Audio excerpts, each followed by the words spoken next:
네, 서울과 부산시장을 포함해 전국 21곳에서 재보궐선거가 진행 중입니다. 현재까지 오후 5시 기준 투표율은 48.4%로 집계됐고요. 동시간대로 비교했을 때 지난 2018년 지방선거보다는 낮고 2019년 재보선보다는 높은 투표율을 보이고 있습니다. 여야는 서로의 승리를 점치며 엇갈린 전망을 내놓고 있는데요. 과연 민심은 어느 쪽의 손을 들어줄까요?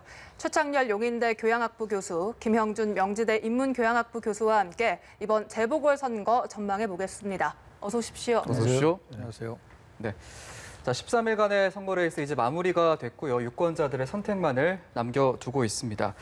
네거티브 공방만 난무했다라는 평가도 지배적인 상황인데 두 분은 어떻게 이번 선거 총평을 해주실지 들어보도록 하겠습니다. 최 교수님부터 말씀해 주시죠. 워낙 무슨 대통령 선거처럼 이제 대단히 치열했던 선거입니다. 그리고 말씀처럼 공약이나 정책은 그 두 당이 특히 서울 같은 경우를 예를 든다면 박 후보나 박영선 후보나 오세훈 후보나 큰 차이를 잘 못 느꼈던 것 같아요. 유권자들이. 그리고 네거티브 공방이 워낙 치열하다 보니까 정책이나 공약은 많이 내세웠습니다만 별로 이제 토론에서도 얘기를 많이 했어요. 사실 정책 공약을.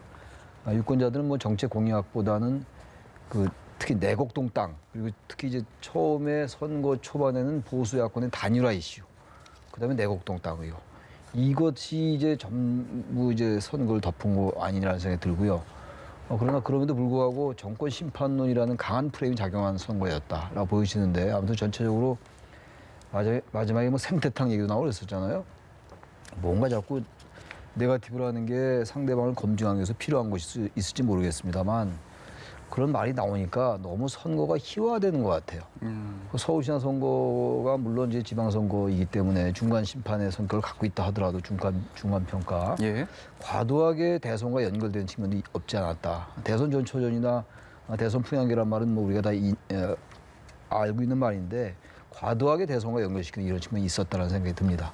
후보 간 정책적으로 큰 차이는 없었다라고 평을 해주셨는데요. 김 교수님은 어떻게 보셨습니까? 이번 선거는 한마디로 하면 산무선거입니다. 세 가지가 없다.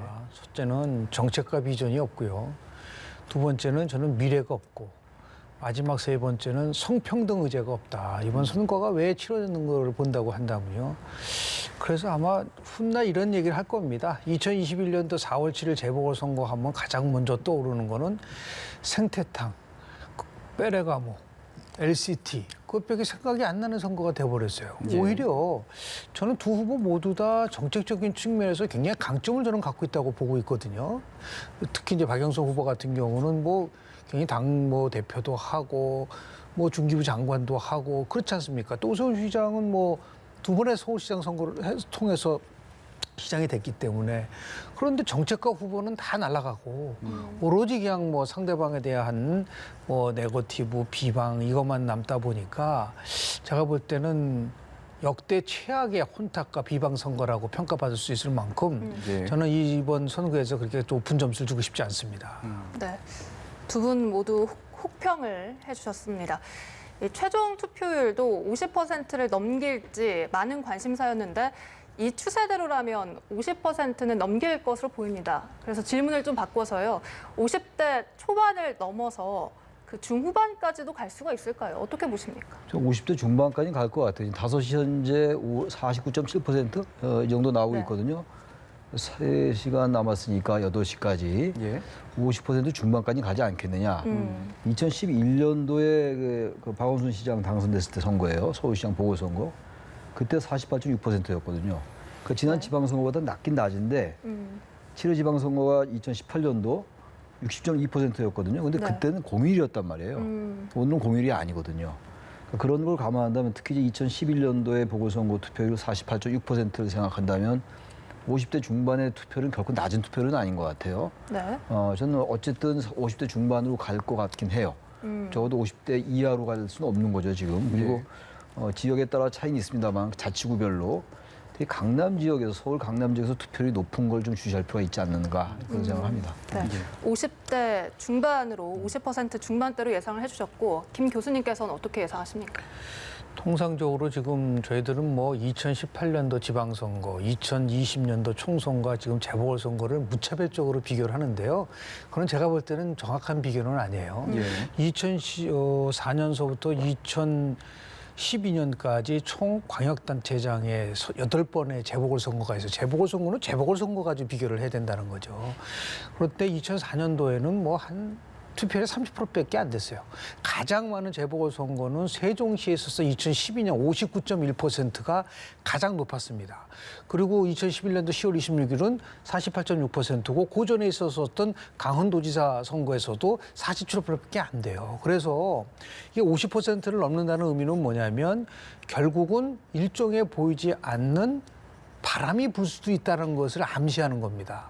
그러니까 50% 이하로 떨어지면은 열심히 투표를 한다 하더라도 조직력이 강한 세력한테 유리한 것이고, 예. 그리고 투표율이 높아지면은 바람 선거를 통해서 하는, 그러니까 현재 같은 경우는 50% 이하로 떨어지면은 지금 민주당한테 유리한 것이고, 이런 결과가 되는 거죠. 사전 투표는 높은데 실제로 본 투표율이 낮아진다. 이거는 당연히 여당한테 유리한 거죠. 근데 사전 투표율이 높아지면 당연히 본 투표를 포함해서 전체 투표율이 높아지고, 그러면 당연히 이거는 야당이 유리할 수밖에 없는, 그 말은 뭐냐면 평상시 우리 평가를 할 때 20, 30대의 투표율이 상대적으로 낮은데 예. 20, 30대가 투표율에 참여했을 가능성이 높다는 추론이 나오는 거예요. 그러면 현재 20, 30대가 누구를 지지하느냐라는 걸 봤을 때 우리 공표 직전에 각종 여론조사를 보면은 20, 30대에는 야당 후보에게 조금 유리한 부분들이 있었단 말이죠. 네. 과거에는 여당 후보에게 유리했기 때문에 사전투표가 높아지면은 여당이 유리했지만, 이번에 사전투표가 높다고 해서 그게 여당한테 꼭 유리하다고 보기는 어려운 이유가 바로 투표율에서 한 50%를 넘겨서 53%, 55% 정도가 된다면 아마도 여당보다는 야당한테 유리한 결과가 나오지 않겠느냐라고 추론해 볼 수 있는 거죠. 예, 투표율에 따른 정치적인 유불리까지 한번 예상을 해주셨는데 최 교수님은 어떻게 보세요? 사실 여야가 모두 이 사전 투표 때도 그렇고 투표율이 높을수록 본인들한테 유리하다 계속 이렇게 전망을 해왔거든요. 어떻게 보십니까? 여권이 주장하는 건 지금 우리 김 교수님이 설명한 그런 근거예요. 예, 젊은 층들이 아무래도 진보 성향이 강하다고 본다면 지금의 이제 여당을 지지할 확률이 높아지는 거죠. 그러니까 투표율이 높은 게 평소에 아무래도 젊은 층들의 투표율이 낮았거든요. 보수와 진보에 관계없이. 예. 근데 어쨌든 투표율이 높아진다는 얘기는 젊은 층이 투표했다고 우리가 추론한다면 가정하는 거죠. 그렇다면 이제 여당의 생각은 평소처럼 자신들이 유리하다고 그렇게 해석하는 것이고, 야당은 반대로 이번에는 다르다. 2030 젊은 층들이 화가 많이 나 있다. 특히 이제 부동산도 그렇고 취업 문제, 여러 가지 자신들의 어떤 앞날에 관련된 문제, 이런 것들에 대해서 상당히 걱정을 하고 있는데, 이번에 저희 여권 인사들의 전월세 인상한 것도 그렇고 LH 사태 다 하는 얘기입니다만, 이런 상태이기 때문에 2030이 과거 같지 않다라는 거잖아요. 그러면 2030이 투표를 많이 해서 투표율이 올라갔다면 야당에 또 유리한 거죠. 그러니까 여야가 지금 이 계산법이 전혀 다른 거예요, 지금. 근데 그럼에도 불구하고 기본적으로 2030이 과거보다 확실하게 진보 성향 속에서 있다가 이번 선거는 많이 여권에 대해서 뭔가 심판해야 된다는 분위기가 과거보다 있는 것만 확실해 보입니다. 제가 보기엔 그래요. 예. 제 주변에 제가 어제 수업할 때도 학생들한테 물어봤는데, 물론 비대면 수업입니다만 예. 네. 전혀 누구 투표했냐고 물어보냐 하는데 사전투표를 많이 했더라고요. 아하.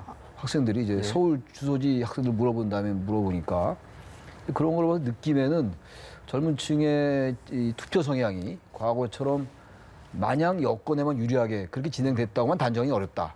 그것만 좀 분명해 보이기도 합니다. 예. 네. 이 선거 결과에 대해서 여야 모두 다르게 예상을 하고 있습니다. 민주당 이낙연 위원장의 경우 3%포인트 내외 박빙 승부, 주호영 원내대표의 경우 두 자릿수 15%포인트 큰 격차로 벌어질 것이다, 이렇게 예상했는데 두 분은 좀 어떻게 보십니까? 우리 통상적으로 이제 선거에서 양당 구조로 가게 되면은 저는 항상 48대 52 법칙이 있었단 말을 얘기를 많이 했어요. 예. 그러니까 지는 쪽이 48이고 이기는 쪽이 52다. 우리 2012년도 대통령 선거를 보면 박근혜 후보 51.6%, 그리고 문재인 후보 48%를 얻었고요.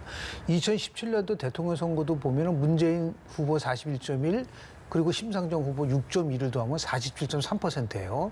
그러고 나서 홍준표, 안철수, 유승민 전부 다 합친 게 52.2%입니다. 그러니까 48대 52 구도가 될 거라고 봤는데, 이번에 선거 과정 속에서 보면 저는 나중에 이제 평가를 해야 되겠지만은 그 구도가 좀 깨지는 것이 아니냐라고 하는, 그래서 아마 이낙연 지금 전 대표가 얘기한 거는 제가 얘기한 48대 52 법칙의 근거에서 얘기를 하는 거고, 네. 지금 아마 이제 조영 원내대표가 얘기하는 거는 우리 공표 직전에는 다 20%포인트 이상 높게 나온다고 이렇게 차이가 난다고 하니까 그걸 근거로 해서 나오는 거라고 좀 보는데요. 근데 양자 대결 구도에서요. 정말 10%포인트 이상 격차를 벌인다는 거는 결코 쉬운 거 아닙니다. 그런 의미에서 봤을 때 누가 이기는 거냐도 중요하지만 얼마만큼 이기느냐가 또 얼마만큼 지느냐가 아마 차 다음에 여러 재편 과정 속에서 굉장히 중요한 변수가 될 수 있는 가능성이 저는 크다고 봅니다. 네. 사실 여론조사에서 큰 격차로 이겼었지만 실제 투표에서는 박빙의 승부가 있었던 경험도 있기 때문에 여권에서는 적극 지지층 결집 정도에 따라서 역전도 가능하다고 보는 것 같습니다. 교수님께서 어떻게 이제 예측하십니까? 그 앞서 말씀하신 게 2010년도 한명수 후보와 오세훈 후보가 이제 대결했을 때 네. 그때 20% 이상 차이 나는 걸로 오세훈 후보가 앞서왔는데 이기긴 이겼습니다만 0.6%포인트 차이밖에 안 났다는 그 예를 많이 들잖아요. 저도 이번 선거가 어쨌든 누가 이기더라도 박빙으로 이제 결정 날 거라는 예상을 많이 했는데 그 박빙이라는 게 글쎄요 2% 정도 뭐 51대 49도 될 수 있고 지금 말씀처럼 48대 52도 될 수 있는데 그것보다 조금 차이가 좀 날 것 같긴 해요. 누가 이기더라도. 그리고 이제 마지막에 그 공표 기간 마지막에 한 여론조사가 대개 20%포인트 정도 국민의힘 후보가 좀 앞섰거든요. 네. 박영선 후보보다 오세훈 후보가. 꼭 그대로 되리란 법은 없어요. 그리고 그 이후에 여러 가지 뭐 이제 변수도 많이 있었고, 그 격차가 뭐 좁혀질 수도 있고, 뭐 역전될 수도 있겠죠. 그럼에도 불구하고 분명한 것은 완전히 2, 3% 차이 정도 박빙은 좀 아닐 것 같다는 생각이 들어요. 제가 우리 투표 시간이 한 2시간 20분 남았나요? 예. 근데 누가 이길 것 같다고 말하는 거 좀 시기가 너무 애매해서 제가 그 말씀 못 드리겠는데 박빙보단 조금 벌어지지 않겠느냐 그런 생각이 좀 듭니다. 예. 일단 두 분 모두 어느 정도의 차이로 누가 승리할 것이냐가 관전 포인트가 될 것 같다라는 평을 해주신 거고요. 사실 이제 정치적으로 어떤 발언도 메시지가 될 수 있지만 뭐 행보나 동선 같은 경우에도 메시지가 될 수 있는데 서울시장 선거에 출마한 두 후보의 마지막 유세지를 보면요. 박영선 후보가 광화문을 찾았고 오세훈 후보가 신촌을 찾았습니다. 이렇게 마지막 유세지로 이곳을 찾은 의미를 어떻게 좀 분석을 해봐야 될까요? 실제로 보면은 공표 직전에 중앙일보하고 입소스가 3월 30일에서 31일까지 서울시장, 부산시장 상대로 해서 1,000명을 상대로 해서 조사를 했어요. 예. 그거는 이제 뭐 잘 아시다시피 그럴 경우에는 95% 신뢰 수준에서 표지 오차는 플러스 마이너스 3.2라는 걸 말씀을 좀 드립니다. 그런데 실은 그때 조사를 보니까 아직까지 누구를 결정하지 못했다라는 게 서울에서 약 한 23%였는데 20대에서는 무려 53% 정도 됐어요. 네. 그리고 부산 같은 경우는 무려 67%였습니다. 그러니까 20대에서는 우리가 세칭 말하는 부동층의 규모가 너무너무 크기 때문에 이분 사람들이 누구를 찍느냐에 따라서 결국은 투표에 결정적 영향을 미칠 거라고 생각을 하게 되는 거죠. 예. 그러다 보니까 자연스럽게 두 후보는 이제 마지막에 호소를 젊은 세대로 해서 하는데 다만 지금까지 나온 여론조사 결과를 보면은 아주 특이한 점은 20대는 진보 계층이 아니에요. 20대는 실리적 계층인데 20대의 투표가 60대와 비슷한 동조화 현상을 나타나고 있다는 게 아주 각종 여론조사 결과에서 나오는 거거든요. 네. 이것을 이제 박영선 후보가 전통적인 진보의 20대 때 어떤 메시지를 통해서 마지막 결집을 하느냐라는 그렇기 때문에 이제 20대를 위해서 선거운동을 많이 한 거고요. 똑같이 오세훈 후보도 이제 변화됐잖아요. 특히 20대 남자와 20대 여성이 완전한 차이가 있는데 20대 남성은 뭐 벌써 굉장히 이 정부로부터 이탈이 많았어요. 근데 20대 여성이 과거에 문재인 대통령 지지도가 80% 이상 됐었습니다. 근데 이게 굉장히 많이 추락하고 있거든요. 결국 이제 20대 여성의 표를 어떻게 얻을 거냐 이런 관점에서 오세훈 후보가 적극적으로 뭐 예를 들어 신촌을 포함해서 정부 심판론을 제시하는 그런 마지막 선거 운동을 한 것이 아닌가라는 생각을 좀 하게 됩니다. 네. 사실 과거에는 이 승패를 좌우했던 캐스팅 보트라면 40, 50대였거든요. 그런데 이번 선거에서는 2030 세대가 주도를 하고 있습니다. 이런 추이 좀 어떻게 읽으십니까? 2030의 표심이 과거처럼 어느 한쪽에 치우쳐 있지 않다는 거예요. 그러니까 과거 민주화 세대, 뭐 저희들 같은 경우 20대 때 뭐 민주화 세대니까 그때처럼 어떤 가치지향적인 세대라고 보기가 좀 어려워요. 예. 워낙 상황이 좀 어렵기 때문에 삶에 관한 문제들이거든요. 자신의 앞날에 관련된 문제.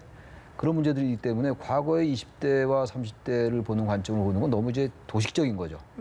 의외로 20대, 30대들이 자기 삶에 대한 걱정을 굉장히 많이 해요. 여전히 40대, 50대들도 뭐 캐스팅 보트입니다. 지금도. 특히 40대는 아직도 그래도 문재인 정부에 대한 지지가 다른 세대보다 높은데 세대별 투표로 볼 때 말이죠. 특히 20대, 30대가 부동층이 좀 많다고 보는 거죠. 그러니까 일찍이 사전 투표를 하는 사람들은 표를 이미 일찍 정한 사람들이잖아요. 유권자들이고. 근데 투표 당일날이라든지 또 당일날 오전까지 결정 못한 사람들이 의외로 있어요. 그런 사람들이 좀 2030에 상대적으로 많지 않느냐. 그러면서 2030에 공을 들이는 게 아니라 이렇게 생각합니다. 예. 시대에 따라서 세대별 민심도 좀 달라지는 것 같습니다. 자, 앞서 저희가 네거티브 공방 얘기를 잠시 나눠봤지만 이번 선거 특히 이제 네거티브 공방이 난무했다라는 평가가 지배적이어서 이 얘기를 좀 해보겠습니다. 이런 네거티브 공방이 선거 결과에 어느 정도로 영향을 미칠 거라고 생각하시는지도 궁금하고 영향을 준다면 어느 쪽에 더 유리하게, 어느 쪽에 더 불리하게 영향을 주게 될까요? 실제로 한국 선거를 보면 이제 네거티브 선거에 의해서 선거가 결정된 부분들이 몇 번 있었어요. 그 가장 대표적인 게 뭐 97년도 대통령 선거하고 2002년도 대선 때 김대호 병역 의혹 사건. 그거 굉장히 문제가 많았었지 않습니까? 결국은 법의 심판을 받았죠. 가짜라는 것이. 그리고 2011년도 10월 26일 날 재보궐선거에서 선거를 6일 남겨놓고 벼랑간 나경원 후보의 1억 피부에 클리닉에 간다는 그런 의혹이 나왔지 않습니까? 그것도 실은 550만 원을 지급했다는 거로 나와가지고 결국은 사실이 아닌 거로 밝혀졌는데요. 지금 이런 것들 상황 속에서 엄청난 네거티브, 뭐 물론 여당은 네거티브가 아니라고 얘기를 하죠. 검증이라고 얘기를 하지만 예. 실제로 그러한 거를 통해서 승기를 잡고 그리고 지지율을 끌어올릴 수 있는 시대는 저는 지나갔다고 봐요. 왜냐하면 SNS라든지 더불어서 많은 사람들이 그동안 쉽게 표현해 네거티브에 대한 내성이 생긴 거예요. 그렇지 않습니까? 이게 그동안 내겠던 네거티브가 사실로 입증된 게 거의 없기 때문에 그런 부분 속에서 이번에도 아마도 굉장히 공방은 많았었는데 실증적 근거, 이런 실질적인 아직 정말 스모킹 건이 남았느냐라는 부분에 대해서는 명확하지 않기 때문에 의혹은 가는데 실체가 없다라고 하는 부분들도 있을 수가 있고 가장 대표적인 게 한번 보십시오. 뭐 특정한 구두의 상품을 얘기해서 미안하지만 그 구두가 하얀색이다. 이게 도대체 대한민국의 서울시장 선거를 하는데 이런 식의 공방을 한다는 게 얼마나 한마디로 얘기해서 저는 국민들이 특히 서울 시민들이 봤을 때 이런 선거 진짜 원치 않을 거라고 봅니다. 그러니까 저는 네거티브와 관련된 부분 속에서 이게 상당히 나름대로 유혹에 빠지다 보면은 아까 말씀드린 것처럼 후보도 없고 정책도 없고 오로지 남는 거는 네거티브만 남을 경우에는 그건 좋은 선거라고 볼 수가 없는 거고요. 그래서 지더라도 원칙 있는 패배가 훨씬 더 좋은 것이죠. 그런 면에서 봤을 때 이번 2021년도 재보궐선거는 너무 지나치게 내년도 대통령 선거의 전초전이라고 하는 잘못된 판단 속에서 여야가 모두 다 올인을 하면서 나오는 현상이 아닌가 생각을 좀 합니다. 예. 네. 사실 여야 후보들과 관련된 의혹에 대해서 고소 고발이 난무하면서 예전에는 이 고소 고발이 선거가 끝난 후엔 모두 전면 취하가 됐거든요. 그런데 이번엔 그렇지 않을 것이라는 관측도 많습니다. 어떻게 예상하십니까? 고소 고발이 유난히 많았던 것 같아요. 우리나라 선거가 뭐 고소 고발이 항상 있는데 양측이 다 일단 고소부터 하고 보는, 고발부터 하고 보는 이런 상황이에요.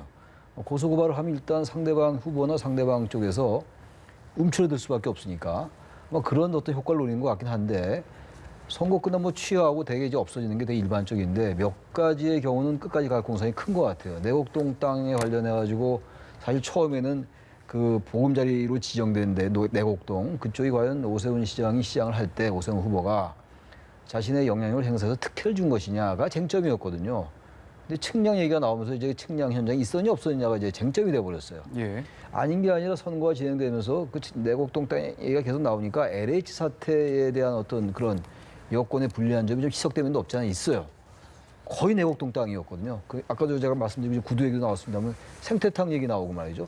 그 생태탕 주인 모자가 방송에 나가서 하는 말이 또 언론의 인터뷰하는 게 또 말마다 다르고 말이죠. 또 그랬는데 왜 그랬냐 그러면 무슨 뭐 이쪽에서 그런 움직임을 보여서 그랬다고 얘기하고 그러다 보니까 유권자들은 정말 헷갈릴 수밖에 없어요. 예. 입증될 수가 없는 거죠. 그럼에도 불구하고 이제 허위사실 6% 고발을 했단 말이에요. 그 부분을 지금 오세훈 후보 측을 민주당에서 그거는 선거가 끝나고도 계속 법정 공방으로 갈 수밖에 없다. 그런 생각이 듭니다. 네. 알겠습니다. 자, 오늘 말씀 시간 관계상 여기까지 듣도록 하겠습니다. 최창렬 용인대 교양학부 교수, 김영준 명지대 인문교양학부 교수와 함께했습니다. 오늘 고맙습니다. 고맙습니다. 네, 고맙습니다.